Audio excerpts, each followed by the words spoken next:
My name is Kevin Berger, and I am the author of Atheism Is Untenable. On this channel, I don't engage in apologetics. Instead, I apply the principles of polemics and skepticism to atheism and the claims made by atheists. This is Justified Nonetheless. Please like, share, subscribe, and turn on those notifications. Before we delve in, let me make some clarifying statements. Firstly, I don't know that a historical Jesus of Nazareth existed. I don't claim to know that a historical Jesus of Nazareth existed. And I don't know if it's possible to know that a historical Jesus of Nazareth existed. Secondly, I don't hold that any of the Gospels are eyewitness accounts. And in fact, I have an article on my Patron available for free that argues otherwise. Thirdly, I don't assert that the Bible is the perfect, inerrant, and infallible Word of God, and in fact, there's an article on my Patreon arguing against that as well. Fourthly, I don't make any assertions as to when any of the texts were written or by whom. Fifthly, I don't assert the divinity of Jesus, which is irrelevant to the historicity of Jesus. Indeed, as I have said many, many times, I am irreligious and agnostic. That brings me to my sixth point. I don't assert that any deity exists at all, and again, even if I did, it wouldn't be relevant. Finally, I am not an apologist. I am a polemicist, and whereas apologetics aims to strengthen positions, polemics aims at poking holes in arguments. That brings me to the present topic. Jesus' mythicism is a conspiracy theory. Before we get into why that is the case, I think it is only prudent that I disabuse anyone of the notion that atheists are somehow immune to believing conspiracy theories. The following comes from an article on the connection between religiosity and conspiracy, and a link is provided. Applying quota sampling in a study in Australia, the sample consisted of 48.9% believers, i.e. those who self-categorize as religious persons, and 51.1% non-believers, i.e. those who self-categorize as non-religious persons. The results showed that believers and non-believers did not differ in the belief in conspiracy theories. To begin with, our results showed that, on average, both believers and non-believers adhere to the same extent of conspiracy theories. The finding that non-believers are as prone to conspiracy beliefs as believers deserves perhaps a special note here. Granted, the study was focused on political trust and related conspiracies. However, the point is well taken. Being irreligious and atheistic doesn't grant one immunity from conspiracy theories. But what exactly is a conspiracy theory? What are the criteria that make a conspiracy theory? Conspiracies tend to exhibit the following characteristics. Keep them in mind. 1. An alleged secret plot. 2. A group of conspirators. 3. Evidence that seems to support the conspiracy theory. 4. They falsely suggest that nothing happens by accident and there are no coincidences. Nothing is as it appears and everything is connected. 5. They divide the world into good and bad. And 6. They scapegoat people and groups. Let us consider the proposed historicity of Jesus. In order to argue that Jesus of Nazareth is a purely fictional character, one must reject not only all of the Christian theology, but all of the established scholarship in the fields of archaeology, history, etc., from not only Christians, but from secular sources as well. 1. One must assume either the ahistoricity of Paul, something that not even ardent Christ mythologist Richard Carrier does, challenge the authenticity of the epistles that are not disputed, or assume that he lied about meeting Peter and James, the brother of Jesus. A. Roughly half a dozen of the Pauline letters are agreed to have been written by the same person, and to jettison those letters as well is, as inauthentic, requires adding an assumption to the theory. B. Paul refers to James, the brother of Jesus. Mythicists argue that this usage of brother was used in the sense of brethren. If the passage were intended to be interpreted as one of the brethren, as has been suggested, why refer to James as such, but not Peter? For that matter, why is the Lord's brother used exclusively for James in Galatians 1:19 and never for anyone else? The only way to account for this is to add another assumption. 2. One must assume that the author of the Gospel according to Mark coincidentally lifted the name of Jesus and wrote an allegory about a fictional person that Paul had already been proselytizing about for decades, and about whom Paul had been writing letters to churches which had already been established even earlier than that. It is argued by mythicists that the author of Mark expounded on either the writings of Paul himself or those of Josephus. From whence then does the author of Mark derive the name Mary as the mother of Jesus? The name Mary appears only once in the Pauline epistles in Romans 16:6, and in that passage, the Mary in question is not identified as the mother of Jesus, and Joseph isn't mentioned at all. And where did the author get the names of the remaining disciples? Andrew, Bartholomew, Judas, Philip, Simon the Canaanite, Thaddeus, and Thomas are never mentioned in any of the Pauline letters either. This adds another assumption. 3. One must assume that the authors of the books of Matthew and Luke, who both used Mark as the template for their respective books, wrote strikingly similar, though not identical, lineages for the fictional person independently of each other. While the lineages are irrelevant to the virgin birth, since they seemingly document the paternal side, that isn't even what's being disputed. They are important to the claim of whether or not the person of Jesus was entirely fictional. From whence did the authors derive these lineages? They certainly didn't get them from the author of Mark. The only mention of the name Joseph in that book is in chapter 15, verse 45, in reference to Joseph of Arimathea. So how two individuals using this gospel as a template independently documented such similar versions of the same fictional Jesus' lineage is rather astonishing, unless one elects to add another assumption to that list. 4. One must assume that the authors of the Gospels unnecessarily fabricated a census to get this fictional character from Bethlehem to Nazareth to make the narrative fit the Jewish prophecy of the Messiah, when they could have just said that he was born in Bethlehem had the story been entirely fictional. The problem is that Matthew 2:23, a reference that the Messiah will be called a Nazarene, doesn't exist in the Old Testament. The Old Testament does say that the Messiah would be born in Bethlehem, so the alleged fabrication of being in Nazareth serves no purpose if the author wasn't trying to make an actual person fit the description. The journey could be omitted entirely, and the supposedly entirely fictional Jesus been born in Bethlehem without a reference to the Nazareth, and the account would still have met the prophecy of the Old Testament or Torah, and this makes the fabrication unnecessary unless it was written to cater to the story of an actual person after the fact. Here's a clip of the late Christopher Hitchens speaking on this very matter. There is, on the historicity point, there are only two reasons, I think, to suppose that there may have been the figure of some kind of deluded rabbi present at that time. The first is the fakery of the story. The fakery itself proves something. The prophecy says this man must be born in the house of David, of David's line in David's town. It means he must be born in Bethlehem. Jesus of Nazareth is well known to have been born in Nazareth. In order to get him to Bethlehem, a huge fabrication has to be undertaken. A census is proposed by Caesar Augustus. No such census ever took place. The people of the region were not required to go back to their hometown to be registered. That's never happened.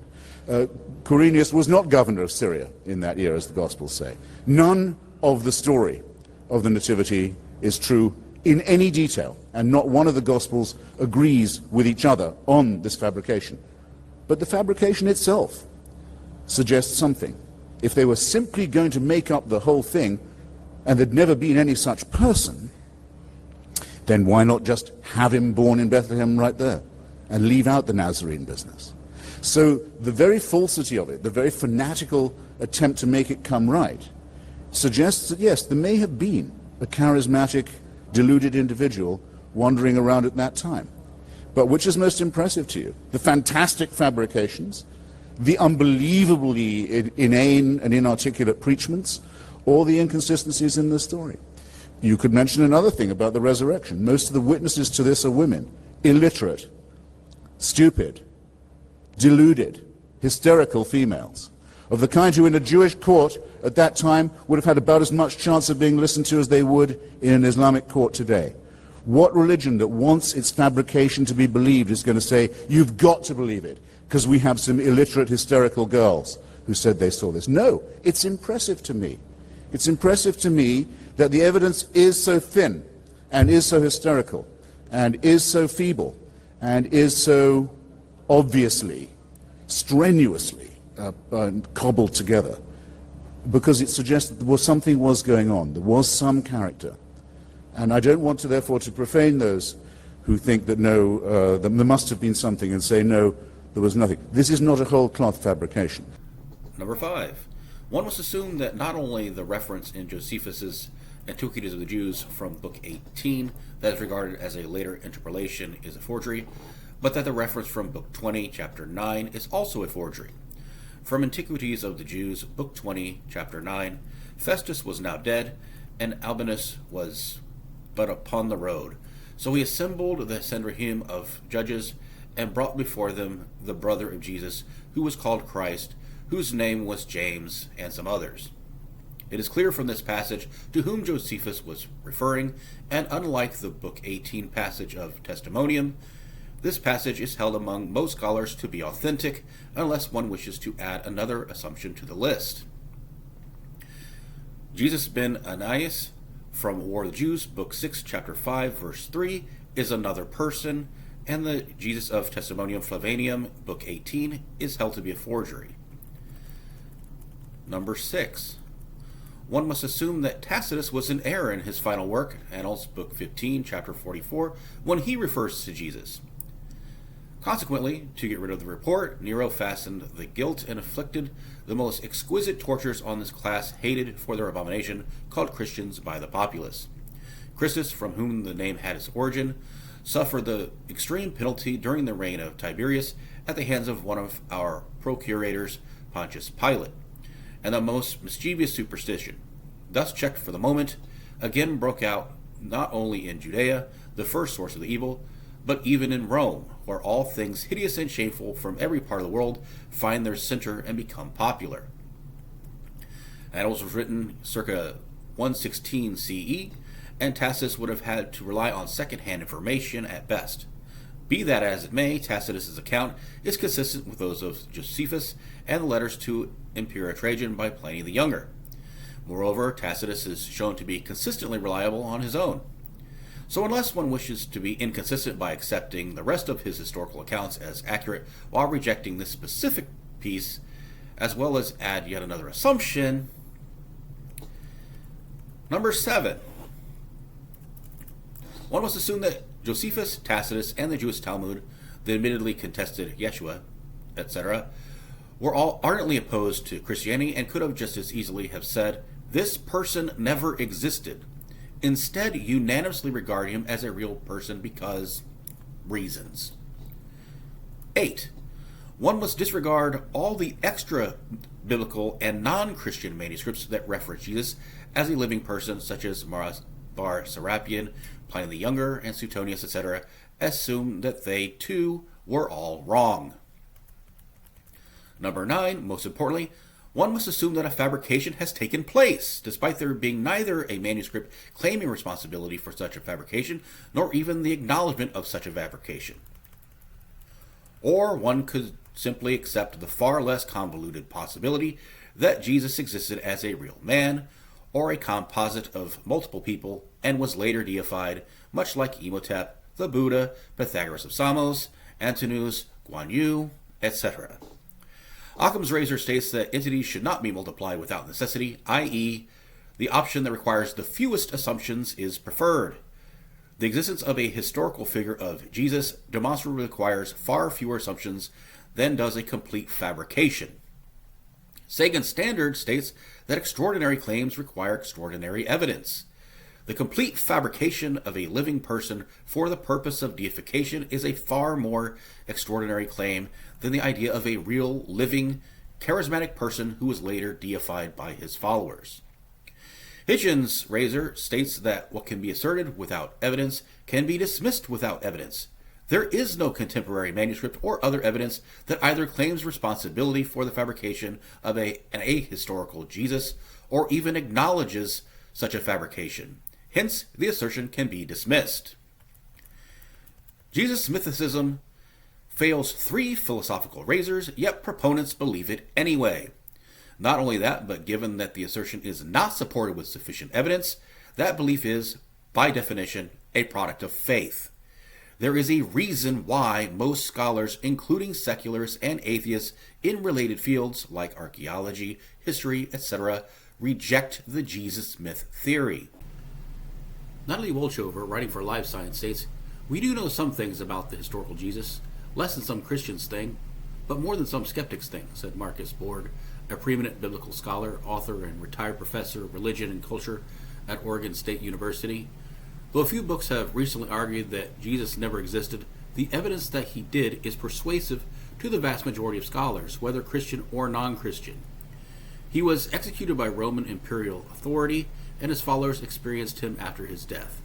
It is clear, Borg said, that they had visions of Jesus as they had known him during his historical life. Only after his death did they declare Jesus to be Lord or the Son of God.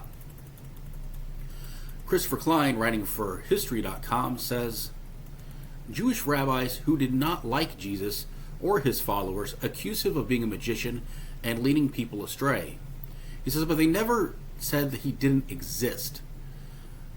McKidwick agrees with most scholars that Christian scribes modified portions of the passage but did not insert it wholesale into the text. Historian Daniel Gulata, PhD, writes, "Given the fringe status of these theories, the vast majority have remained unnoticed and unaddressed within scholarly circles." Patrick Gray, PhD, writes that Jesus did in fact walk the face of the earth in the first century is no longer seriously doubted even by those who believe that very little about his life or death can be known with any certainty. Historian Larry Hurtado, PhD, writes, "The mythical Jesus view doesn't have any traction among the overwhelming number of scholars working in these fields, whether they be declared Christians, Jews, atheists, or undeclared as to their personal stance. Advocates of the mythical Jesus may dismiss this statement, but it ought to count for something if, after some 250 years of critical investigation of the historical figure of Jesus and of Christian origins, and due to the consideration of mythical Jesus claims over the last century or more, this spectrum of scholars have judged them unpersuasive, to put it mildly." Michael Grant writes, "In recent years, no serious scholar has ventured to postulate the non-historicity of Jesus, or at any rate, very few, and they have not succeeded in disposing of the much stronger, indeed very abundant evidence to the contrary." Raphael Lattister, PhD, writes, "As a secular scholar, I of course reject hypotheses involving the Christ of faith. Critical scholars can only reasonably debate the existence of the so-called historical Jesus, that the figure of the Gospels stripped of all divinity. Most secular scholars of the New Testament believe that this figure certainly existed." And former Christian turned agnostic Bart Ehrman, PhD, writes, "He certainly existed, as virtually every competent scholar of antiquity, Christian or non-Christian, agrees." Again, pause for just a moment to consider this. Minimum assumptions required to arrive at the conclusion that Jesus is a historical figure. 1. A man named Jesus existed. 2. He was sensationalized posthumously. Minimum assumption required to arrive at the conclusion that Jesus was not historical. 1. No such person ever lived. 2. A conspiracy was perpetrated to fabricate a fictional character. 3. All evidence of this conspiracy was either lost or destroyed. These are the bare minimum assumptions. However, recall that far more assumptions were noted already.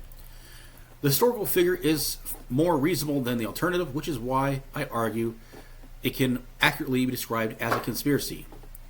That there was never any historical person at all to serve as the inspiration for the biblical Jesus, that a group of people instead collaborated to fabricate a purely fictional character, that they did so presumably as a mean to control the masses or to reconcile their beliefs with reality or whatever other reason, that they destroyed any evidence of their collaboration of an accusation of their fabrication, and any evidence of anyone even disputing the existence of such a person, that any similarities between the accounts were coincidence or part of the collaboration, that despite allegedly copying from one another, the authors intentionally created new inconsistencies that require their own reconciliation within their respective narratives unnecessarily, that a totally unnecessary narrative was added to the nativity story as a means to get an allegedly fictional character from Nazareth to Bethlehem, when they could have just written that he was born in Bethlehem, which would still have satisfied the prophecy, that documents whose authenticity are generally uncontested are actually forgeries, that anyone who mentioned this figure and considered him to be an actual person was wrong, and so on.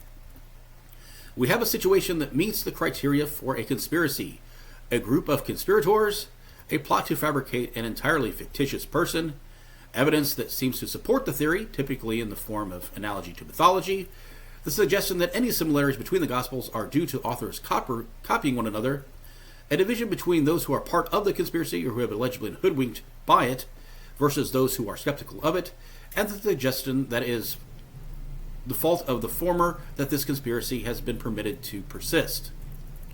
I personally agree with Hitchens, which is why, while I don't assert objective knowledge and therefore the burden of proof does not apply, I tentatively assent to the proposition that a historical figure lived and inspired people to write about him after his death, admitting that I can't objectively know this due to a lack of empirical evidence from credible sources, but believing it nonetheless, because it is the most reasonable explanation based on what evidence is available, and because it demonstrably requires fewer assumptions. This is an inference to the best explanation.